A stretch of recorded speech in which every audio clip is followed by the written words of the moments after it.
Good evening, everyone. I'm Jane Tillman Irving, president of the New York Press Club, welcoming you to our 2020 speaker series. Ordinarily, we'd have hosted our annual awards dinner in June, and we'd be working on our 28th annual journalism conference this fall. But these are not pandemic. Arranged a number of virtual and journalism with top journalists. Advice. Here's a video from our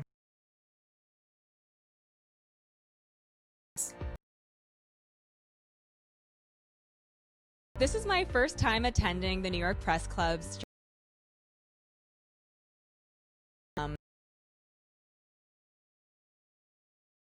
different organizations like New York Press Club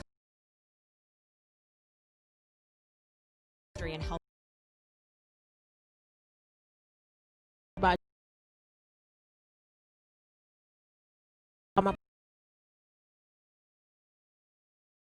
It's also nice to hear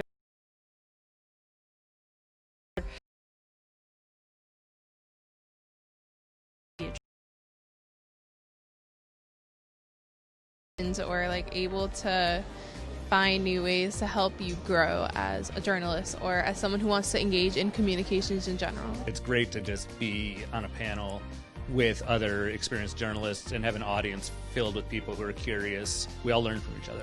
Journalism is made to inform the public so that they can go to their community boards and make decisions for our society. So that's why this conference and this program is important. You get a lot of insight into the job market of journalism. In this time, journalists need to continue to press for facts and press for truth. Journalism is important to everyone. It doesn't matter what major you're doing or what field you're working in, because at the end of the day, we all check our news. We all want to know what's going on around in our community, in this whole country. There's so much news out there and there's so much to make sense of in the world. Every single day a news story comes out that would have sustained the news cycle in previous years for months. So I think, yes, journalism is important to me because it's the way we communicate with people we don't know.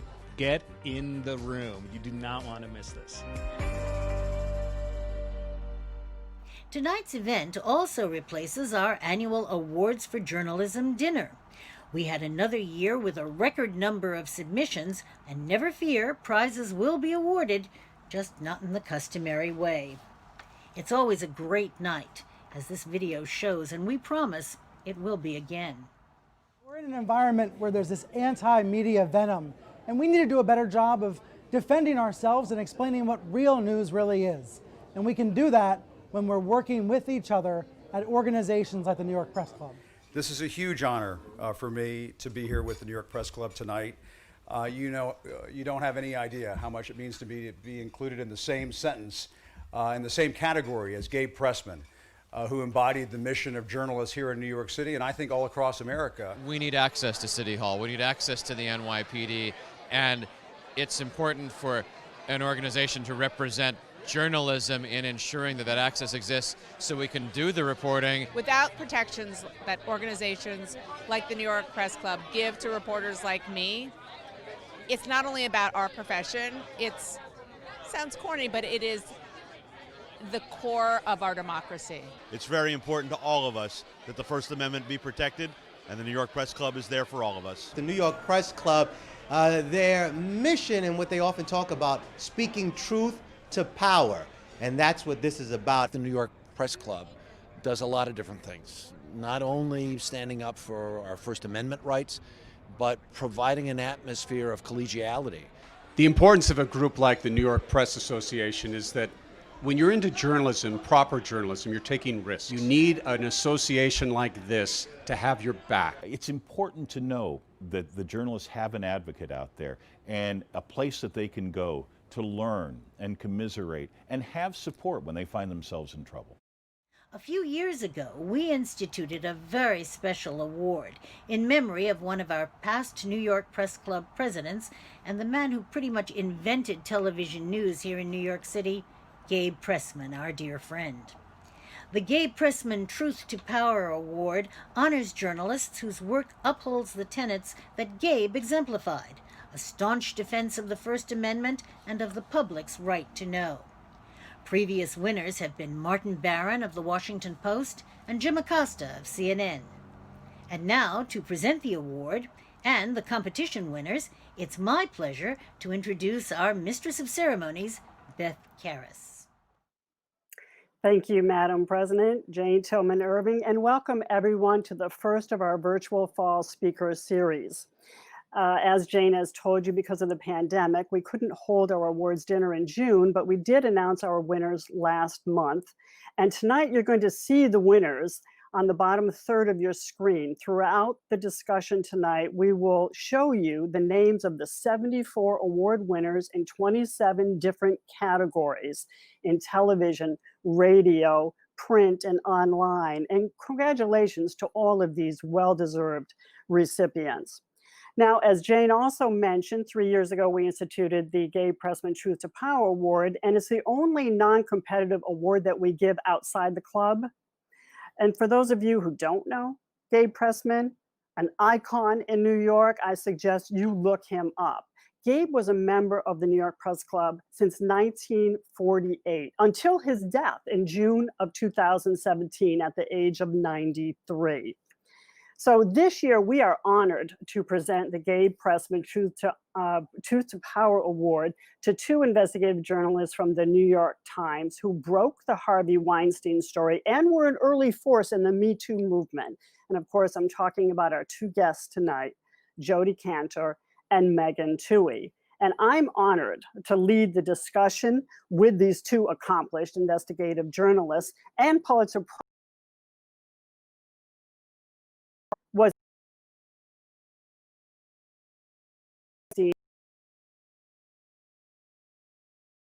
book. And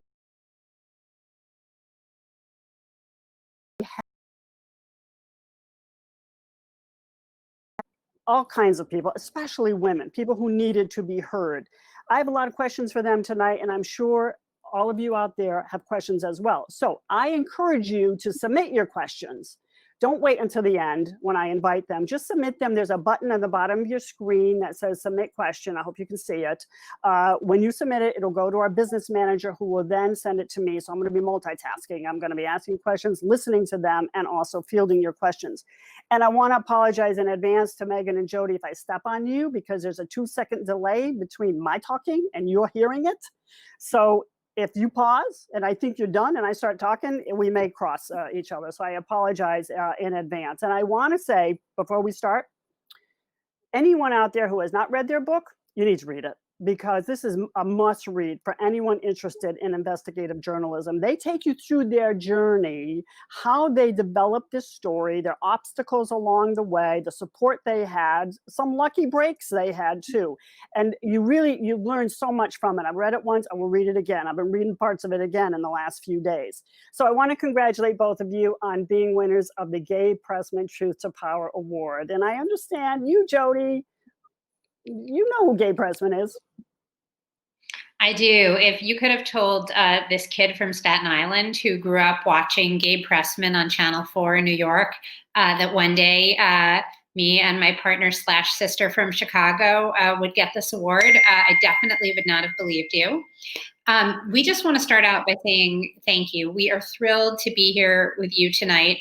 You know, you're looking at two reporters who are without a newsroom right now, as I think a lot of other people online are tonight. So to be in the company of other journalists, to be together at a time when we're apart, to be discussing facts and the power of stories at a time when our collective notions of truth seem to be in doubt is incredibly, incredibly meaningful. So truly, thank you from the bottom of our hearts. And Beth, thank you so much for leading the conversation. Well, we are so happy to talk to both of you tonight. So I want to actually start with before your Harvey Weinstein investigation, because in the first chapter of your book, you talk about how two of your colleagues at New York Times, were investigating the settlements that Bill O'Reilly engaged in at Fox News with women who alleged sexual harassment. And you saw that as a different way to report on sexual harassment. You also, in the same chapter, talk about how Roger Ailes and Bill O'Reilly both lost their jobs, not because of the conduct they engaged in, but because that conduct became public, which is really troublesome. So how did that lead you to Harvey Weinstein? Yeah. Well, you're absolutely right. I mean, the story of the Harvey Weinstein investigation actually starts in April of 2017 when our colleagues Mike Schmidt and Emily Steele, with whom we shared the Pulitzer Prize, broke the story of Bill O'Reilly and the secret settlements that he had paid to women who had accused him of misconduct. They had faced many challenges in reporting that story, but were ultimately able to show that he had paid tens of millions of dollars to silence women who had allegations against him.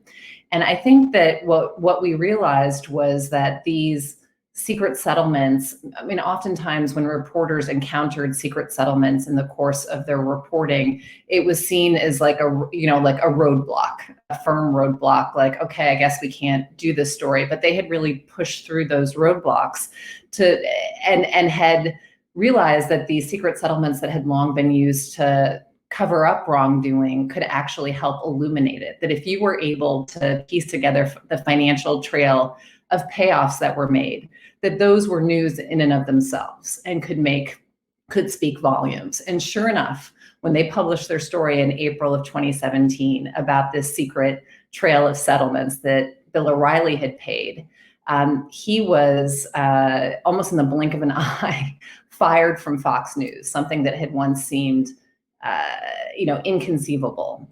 It wasn't that Fox didn't know about these allegations. In some cases, they had been actually party to the secret settlements that were paid out.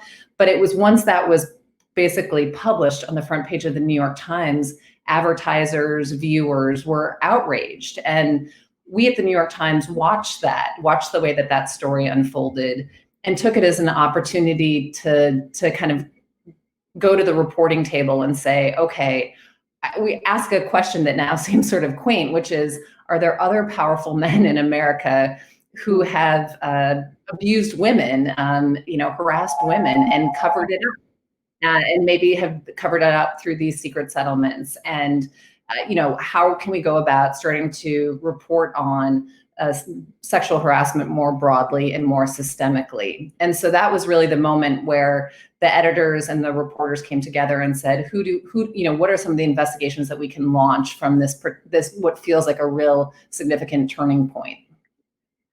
But wow, I mean, what obstacles you had to have encountered, because you had to find the women. Okay, and you each had two different paths also in your work. Now, Harvey Weinstein brought you together, right? Your editor suggested you two work together, right? Because of your strengths, and I guess maybe you needed two people on the story. It's a big story, right?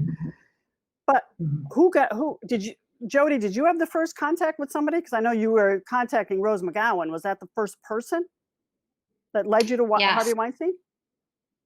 Yes. So when I started on the Weinstein investigation, Megan was actually on maternity leave. So I was all alone. As Megan said, it was really the O'Reilly story that had led the editors to ask this question. And they came to me and a few other reporters and said, who do you think we should investigate next? And I did a little reporting, and I came back and I said, Harvey Weinstein. And, it was intriguing, but very intimidating because we didn't know anything. Had no idea whether any of the rumors were true. I didn't know any actresses. I didn't know how we would reach any actresses. I knew that we couldn't call their publicists or their agents because those are kind of gatekeepers. And this was a very private, sensitive thing to ask about. And so I spent a few weeks sitting around the office, saying things like, okay, how do you get Salma Hayek's cell phone number? And even if you manage to do that, what do you say in the first few seconds that would engage her? And, It was very difficult reporting. I mean, most people did not want to talk to us. Most people did not want to engage. But very early on, I reached a few actresses who were essentially willing to confide their stories off the record.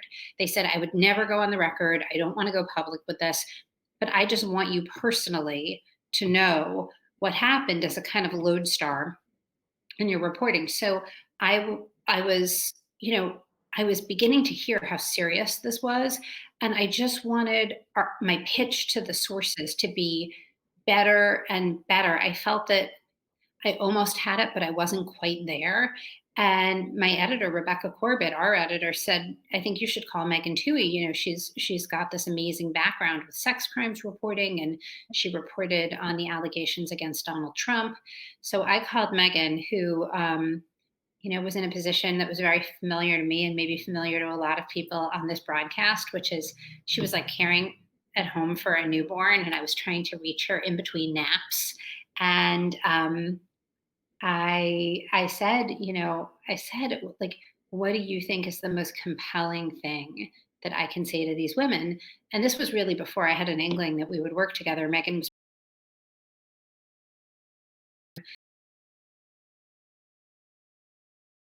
so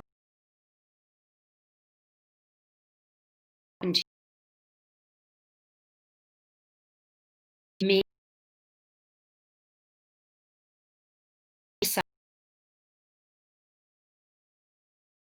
partnership, because as soon as she said that, I was like, that's it. That's it. She put her finger on what I think is the best motivation to talk to a journalist. I mean, we all know that sources have a million motivations, some good, some bad, but the best motivation is that you can somehow contribute something serious to the public discussion, that you can take something and put it out there in a way that will help other people. So it took a few more weeks for Megan to come back to the office and for everything to get arranged. But to me, that was the moment that became like the kernel of our partnership. So she really opened the door, right? Rose McGowan, when she started talking to you, and then she went on the record, and eventually the floodgates opened, and you had a number of women who were willing to risk violating their non-disclosure agreements, those settlement agreements and confidentiality clauses that were intended to keep people like you out of the business of what was just settled, right? To some degree. Megan, why don't you explain? Well, I was going to say that actually, Rose McGowan and actually did not go on the record in our first story. We were able to report the fact that she had received a settlement, and that was really significant. Jodi and I realized, she had started to hear in the first stage of reporting, she had started to gather some very similar stories from some of these famous actresses who were picking up the phone. They weren't prepared to go on the record, but they were prepared to tell the stories of what they had experienced with Weinstein. And we were, in the process of hearing these stories, able to start to piece together what looked like a pattern of a powerful producer inviting young aspiring actresses to his hotel room for business meetings that turned into something much more menacing. But we also realized that while we were starting to see this pattern, we also realized that these women were terrified to go on the record, and that if we waited around for these actresses to work through their very understandable fears of going on the record, that we might never get to the finish line. And so we realized early on, especially in consultation with our editor, Rebecca Corbett, that we were going to need need to pursue other types of information. And to go back to these secret settlements and these NDAs, we realized that we could take a page from the playbook of Emily Steele and Mike Schmidt and this reporting that they had done on Bill O'Reilly, that and try to piece together the financial trail of payoffs that Weinstein himself had paid to women who had come forward with allegations against him over the years. And so as we set off, if you can sort of imagine a couple different tracks to our reporting, we were by all means the entire time working to get famous actresses on the record with their stories of harassment and abuse. but we were also trying to piece together this financial trail of settlements. And as we started to down that track, we realized something else, which is that Weinstein had also, not only had he preyed on young aspiring actresses, he had also preyed on women, young women who worked in his companies, first Miramax and then the Weinstein Company. Women who had gone, started off as assistants or taken other lowly jobs because they wanted to ultimately become producers or work behind the scenes. Going to work for Harvey Weinstein was really seen as like the gateway into the entertainment industry. And if you could make it there, serving as an assistant to him, the doors would open and you'd be able to your career would take off.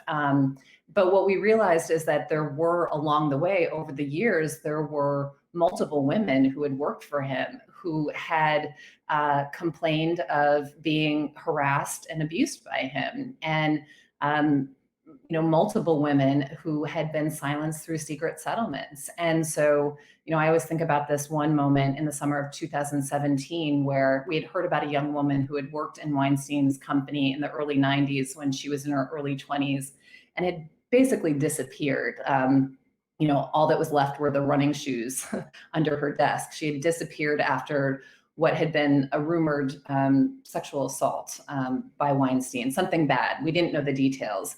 And we were trying to find her, and she wasn't responding to outreach at her place of work. So there was a family member of hers who lived in a suburb of New York. And so I drove out there one day with a note, a handwritten note that I was going to give to this family member with the hopes that she could pass it along to the woman who had used to work for Weinstein. And when I got there, the woman herself answered the door, and she said, "Oh my gosh, I can't believe you found me. I've been waiting for this knock on my door for 25 years. And yet she was legally prohibited from saying what had happened to her. But ultimately we were able to document that she had received a settlement, and that as many as 8 to 12 women had received secret settlements from Weinstein following allegations of sexual assault or harassment.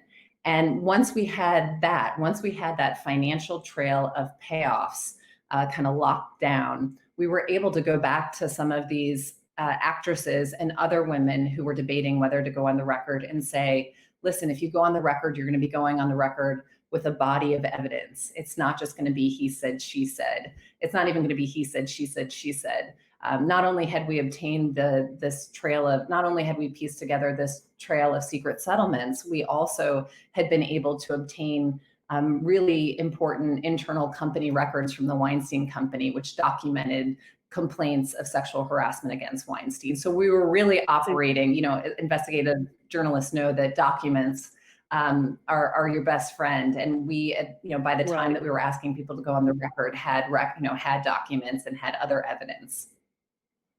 So I was going to ask you about these financial documents because you had your deep throat who gave you these documents. It's not like you were looking at a government agency where you could file a public records request or something. You needed someone who had these financial documents, and you had your Urin writer, right? You had your deep throat. I mean, was he kind of a deep throat for you?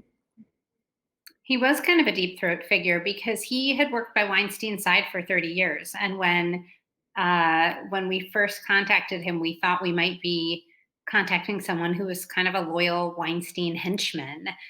What we didn't realize, but we wrote about in She Said, because part of what we tried to do with the book was not just sort of use what we already knew, but we did a whole other layer of investigation to try to get deeper into the story for the book.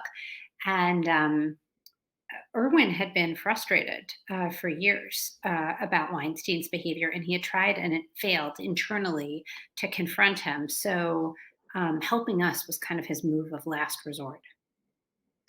So, you have made a difference. You've brought attention to these non-disclosure agreements, and I think things might be changing, right? I mean, Fox News let people out of their NDAs, right? And do you think, are laws changing? I know California was thinking about changing a law regarding confidentiality clauses. What is your takeaway from your investigation? Like, NDAs are a bad thing, or these confidentiality clauses? Well, what we realized in the course of our reporting was that these secret settlements are not just used by the extremely powerful people like Harvey Weinstein and Bill O'Reilly, that they're actually are sort of the de facto way that people deal with sexual harassment and in some cases sexual assault in this country. You know, it's extremely common for women or victims of harassment or assault to turn to lawyers after they've experienced their violation because they want to hold that person accountable. They want to do something about it. And oftentimes what they're told is that their best, if not only option, is to enter into a secret settlement with the perpetrator to accept money in exchange for silence. And, you know, I don't think anybody would say that these victims don't deserve financial recompense for what they've gone through. But if you start to grasp, I mean, the clauses in some of these secret settlements would make your jaw drop. I mean, these women aren't allowed to tell their friends or family what's happened to them. They can't tell their therapist. They can't tell their accountants. They are really locked into secrecy. And what we realized in the course of our reporting was that these secret settlements, you know, instead of really addressing sexual harassment, have really allowed it to continue unchecked, that predators have been able to use these secret settlements to cover their tracks and go on and hurt more people. And we also realized that there are a lot of lawyers who have made a lot of money off of these secret settlements, including Gloria Allred, perhaps one of the most famous, perhaps the most famous feminist attorney in the United States. And so, listen, we are grateful that we've been able to do work that has helped illuminate how these secret settlements really worked and what the impact that they've had. It's clear that there have been certain states that have now feel compelled to try to do something about it, California being one of them, where they have sought to basically ban secret settlements in the cases of sexual harassment and sexual assault, saying there can be privacy for the victims, but there can't be secrecy for the perpetrators. But at the same time, you know, nearly 3 years after breaking the Weinstein story, we've also realized that these secret settlements are being signed every single day here in the United States. I mean, I think when it comes to like in practice, that they are still very much at play and very much the de facto path that many people take. Are you still hearing from people who claim that Harvey Weinstein harassed them, or has that investigation led to another one?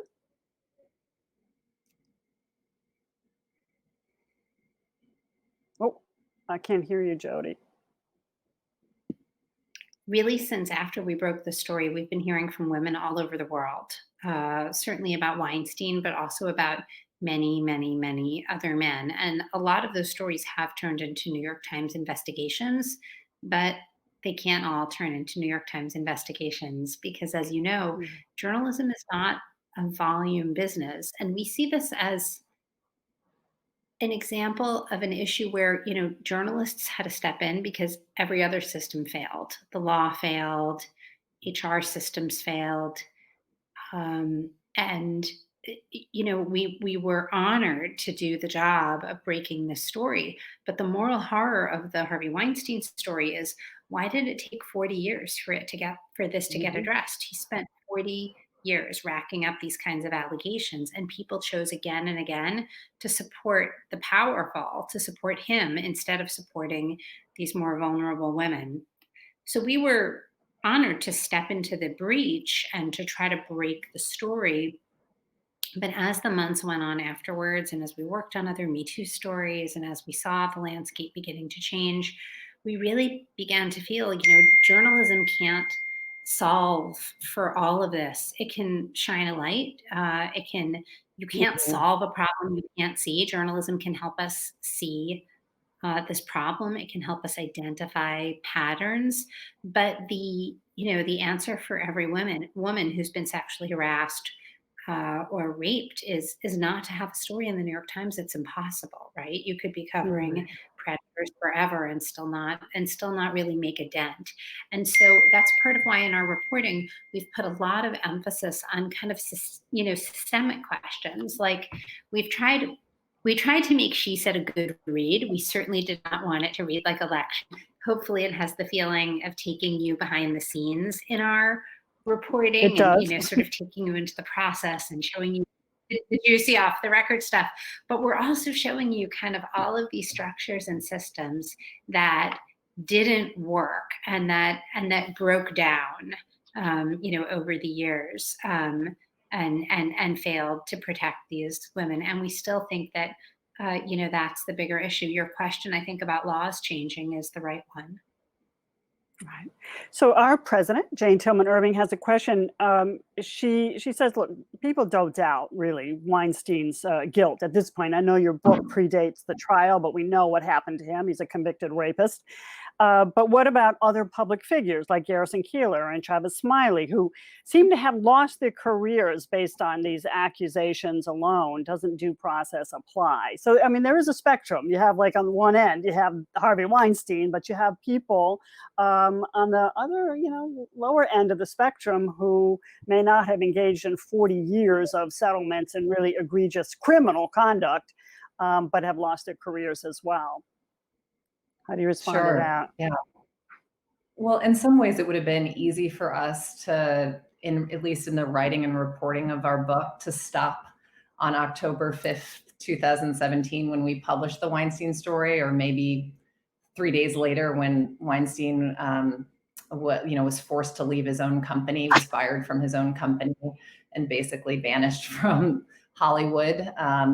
That would have been a pretty easy, and the gate, it felt like the floodgates opened and our emails and phones were, flooded with the messages of women who were ready to come forward with their stories of harassment and abuse. In some ways, it would have been easy for us to end our book there, but we watched as the Me Too movement really took hold, and as more people were ousted from their jobs, and as more people took to social media.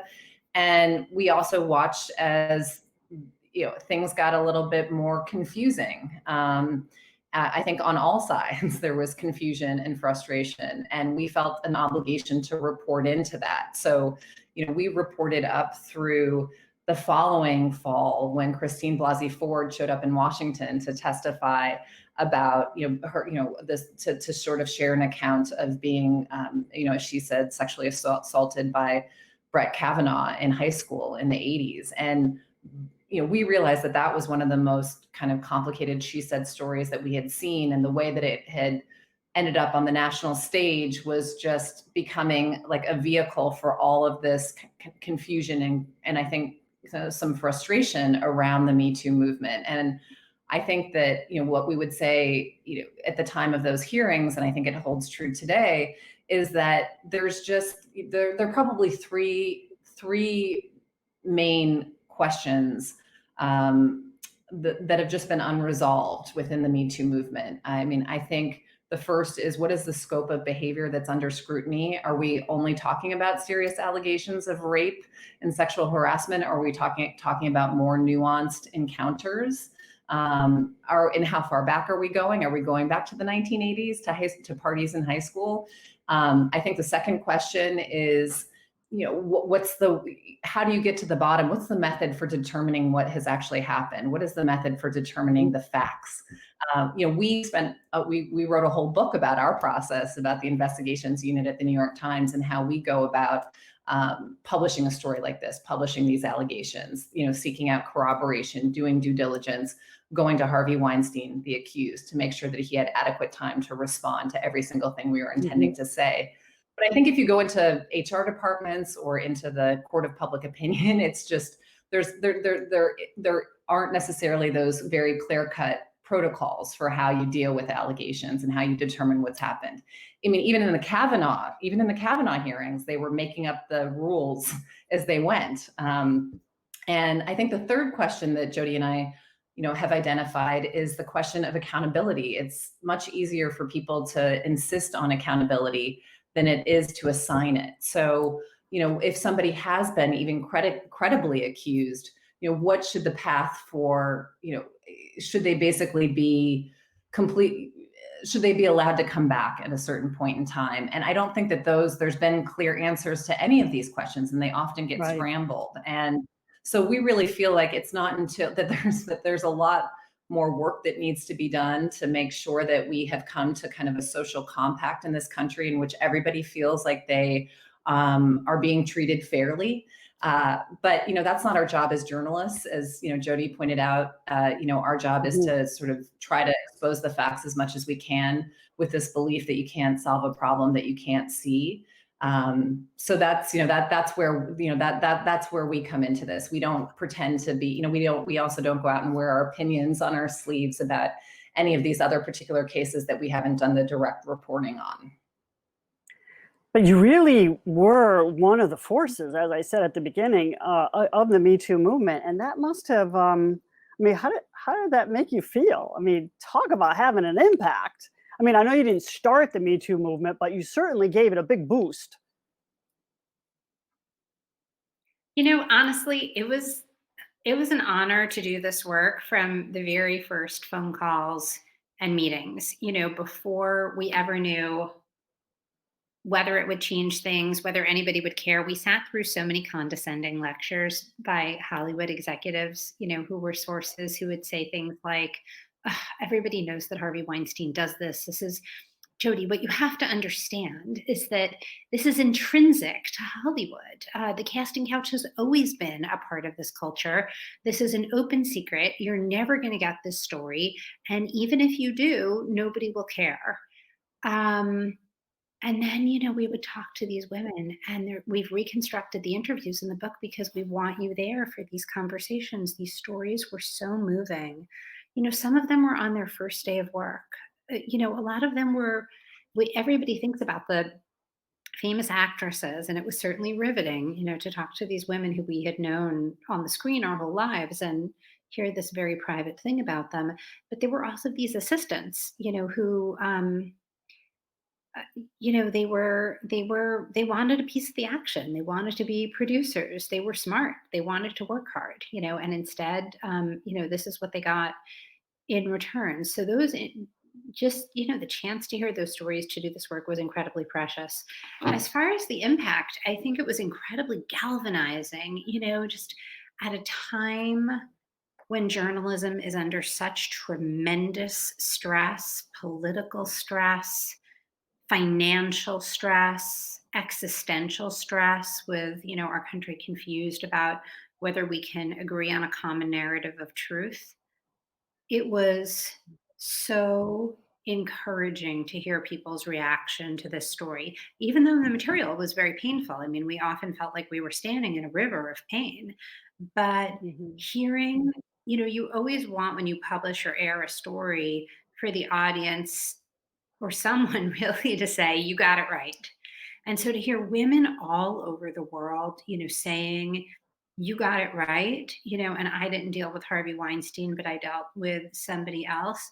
I think it just took everything we were already like pretty passionate, enthusiastic journalists. Megan and I are definitely true believers. And it sort of like took everything we had felt about journalism throughout our lives, everything we had hoped for, and it just underscored it and exaggerated it and let us share it with people. And we came out of it with such a strong feeling that facts are the basis of social change. It's because we worked really hard, and Ronan Farrow did too, and so did other journalists, to document these stories and to try to get every detail right. And because, there wasn't really debate afterwards about, is Harvey Weinstein telling the truth or whatever. It was like everybody's thinking like, how could this have happened? This material is devastating. And that really, that establishment of a trusted set of facts is a big part of what set the stage for social change. So I think you can draw a direct line from your investigation to the Manhattan grand jury, the Manhattan DA grand jury that returned an indictment, and a superseding indictment after that, I think a second one, against Harvey Weinstein. So, but the jury didn't believe everybody, right? I mean, that standard, proof beyond a reasonable doubt, didn't convince all 12 jurors. Did you guys go to the trial? We covered the trial from the moment there were charges up through the conviction. We were reporting on the case, and actually, truth be told, leading up to the trial here in New York, we weren't sure what to expect. We realized that this case was really pushing the boundaries of sex crimes prosecutions, that the women, we had, obviously, by the time Harvey Weinstein went on trial, there were dozens of women who had allegations against him. But when you weed out the ones that fall outside the statute of limitations or are not within the jurisdiction of New York or involve sort of more purely sexual harassment, which is a civil violation, a violation of civil law against civil law, but not something you can be prosecuted for in criminal court. What you were left with, at least here in New York, was a pretty narrow case that centered on two women who acknowledged that they had kind of complicated relationships with Weinstein, that they had ongoing friendly communication with him after he sexually assaulted them. In one case, and had both acknowledged having actually kind of more consensual sex with him after he had sexually assaulted them. Our understanding is that is really common in the cases, that's really common for people to know their attackers and to have friendly communication with them afterwards, especially if it's a very powerful person within your industry. But we also recognized in the course of recovering that case which was that those cases are never prosecuted, that prosecutors do not bring charges because they don't think a jury is going to believe it. So we realized that this huge case, this huge story that we'd been covering while Harvey Weinstein had been held accountable in the court of public opinion, we really didn't know whether or not he was going to be held accountable in the court of criminal law. And we realized that prosecutors were taking a huge gamble. So when the day that the verdict came down, guilty, when he was found guilty, part of us was surprised. And to also then be in the court, the last piece of in-person reporting that Jodi and I did was to go to the courthouse the day right before the lockdown here in New York, when Weinstein was sentenced to 23 years in prison. And to sit across from the women, who had bravely testified in court, even when it involved being grilled on, the sort of nuance and complexity of their relationships with Weinstein, to watch those women just kind of collapse in tears was a really memorable moment for me and Jodi, and not necessarily one that we could have predicted. I have a few more questions, but how is he doing? Have you kept up with him? Do you know what prison he's in and how he's faring? I had heard he got COVID-19, but I don't know if that's true. We have not kept up with him. I think this is a really rare example of a story that kind of ended. I'm thinking of the scene that Megan just described, these women who testified so bravely collapsing into tears. We also witnessed Weinstein clamped to his wheelchair and rolled away, and I mean, the sentence is, really long. He's, it's over 2 decades in prison. And part of what was happening, it was March 11th. So it was kind of the last normal day in New York. And so as Weinstein is wheeled away and as we walk down the courthouse steps, it really felt like the book was closing, and then starting, the next morning, coronavirus was sort of all anybody, had talked about, all anybody's talked about since. We've both been doing coronavirus related investigations since that time. And so, no, we haven't kept up with him. And, I think one thing that people are surprised about when they read our book is that there's not that much Harvey Weinstein in it. He's certainly in there as like a blustering, intimidating presence. You get to sort of see him spinning and operating. You know, he, at one point, he bursts uninvited into the door of, you know, the New York Times. We see like his methods of manipulation. He gives these sort of unbelievable, you know, the sort of dialogue is written directly from our notes. And so we have verbatim these sort of extraordinary statements, you know, in our final confrontations with him. He's denying, he's justifying, he's sort of apologizing, he's trying to turn the tables on us, he's accusing us of doing terrible things, he's threatening us, he's joking. And it almost feels like a performance, you know, that he's giving, that you get to watch as he's going down. But I think for all of that, the book belongs to the women. You know, we called it She Said because those two little words can mean so many different things. Why does a woman talk? Why does she not talk? Why does she sign an NDA? You know, what happens? Is one woman's voice enough? What happens when she speaks up? And lots of other people do too. So, just a couple more questions. This is coming from the audience. You exposed the secrets of a very powerful man, and were you ever fearful for your own personal safety? And if so, what did you or your employer do to guarantee your safety?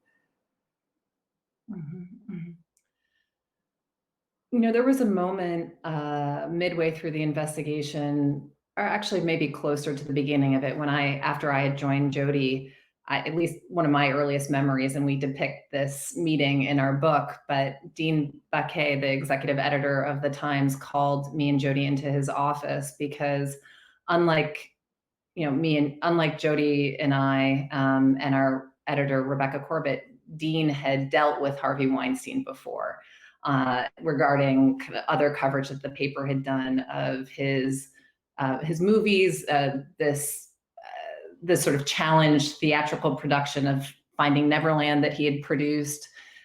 He had been executive editor when Weinstein was under police investigation in New York for allegations of sexual abuse of an Italian model, a case in which the prosecutors here in New York did not bring charges back in 2015. So he knew, he had a feel for Weinstein and how he operated. He had a feel for his playbook that he was going to call and try to,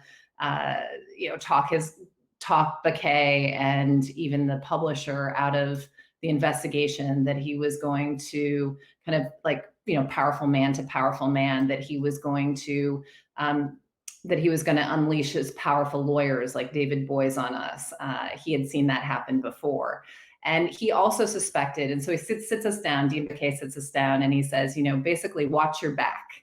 Assume that you're being followed by private investigators, talk like your conversations are being recorded. Prepare for these lawyers to step in and threaten lawsuits. And so we had reason to, and as we talked to more and more sources, we knew we were starting to learn about Weinstein's playbook from their stories, from the fact that, from learning how these secret settlements were handled, how he had been able to make other people, including, other executives and his own companies, complicit in his abuse. And so we knew to be on the lookout, we knew to be on our toes, but we weren't scared. I mean, that's part of being an investigative journalist at the New York Times, is that and I think in most news organizations, most reporters would say this, that, you get into this work because you want to hold the powerful account, even if they are coming at you with all of these underhanded tactics. You wake up in the morning with the goal of doing that. It's what motivates you. And so Jodi and I we're the mothers of, young kids, and we live blocks from each other in Park Slope. We were always like, okay, if these private investigators are coming after us, they're not going to find anything interesting, right? They're going to find they're going to probably find some diapers, diapers in our trash. We thought that we weren't really worried that they were going to be able to find any dirt on us or anything like that. But, I will say that once listen, this was a fine, this was something that Ronan Farrow first uncovered. The fact that Weinstein had hired, we didn't learn this until after the fact, but that Weinstein had hired this firm made up of former Israeli spies to try to stop our investigation, that this group, Black Cube, had been promised a $300,000 bonus if they could put it stop to our investigation. I mean, these were private investigators of a whole nother order. They adopted fake identities and tried to dupe, Jodi and some of our sources. And I would say that was something that when we found out, we kind of took our understanding of the way that Weinstein operated to another level. But even then, we didn't look back and say, oh, we should have been scared along the way. What we were scared of, certainly not for ourselves, what we were scared of was we were scared for our sources. We were scared that we were accumulating more and more sources who were cooperating with us, who were working with us. And that if somehow Weinstein and all of these underhanded tactics and all of his powerful attorneys were able to stop the investigation, that we would have left these sources in a really vulnerable and potentially dangerous situation, that he would be able to go after them if he knew that they had cooperated with us. So it was a real motivation for us to get to the finish line. I mean, we realized that the best way for us to protect our sources was to publish the story. And so it kind of made the moral stakes of the investigation go up even more. Well, you two have done amazing work, and I can't wait to see what else is coming down the pike. Now, we at the New York Press Club are very committed to our student journalists and our young journalists. And in closing, I want to know if you have any advice for young people who want to get into investigative journalism. How do you find the story? It doesn't always have to be such a grand scale story like Harvey Weinstein, right? You can find great local investigative stories. So first of all, to anyone who's a student who's on this call, who's thinking of getting into journalism, we just really want to encourage you. Consider this your personal invitation from Megan and I. We would like to be your peers. Maybe you'll be our bosses someday. Maybe we'll one day work for you. And I think the best advice we can give you is to stay as close to news gathering and reporting as you can, at least for now. There are so many different jobs in journalism that are honorable and need doing well. The people who do the social media posts, and the people who do the design, and the people who operate the cameras, and the editors, who work so hard on our stories. But I think especially when you're first getting into the business, you want to do as much reporting as possible, because we won't bore you with the stories of all of the humbling and even humiliating experiences that Megan and I had early in our careers.